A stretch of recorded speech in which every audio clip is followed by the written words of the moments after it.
रत्नागिरी जिल्ह्यातील दापोलीमध्ये पावसाने दाणादाण उडवली असून बाण तिवरे येथील भारजा नदीला पूर आल्याने आजूबाजूची शेती उद्ध्वस्त झाली आहे, तर पाण्याच्या प्रवाहाने कार वाहून गेली आहे।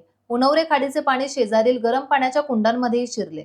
तसेच काळकाई कोंड परिसरातील नागरिकांच्या घरात पाणी शिरल्यामुळे अनेक नागरिकांचे नुकसान झाले। ताडील कोंगळे मार्गावर दरड कोसळल्याने हा मार्ग वाहतुकीसाठी बंद करण्यात आला होता, तेव्हा प्रशासनाने जेसीबीच्या सहाय्याने दरड हटवण्याचे काम सुरू केले आहे।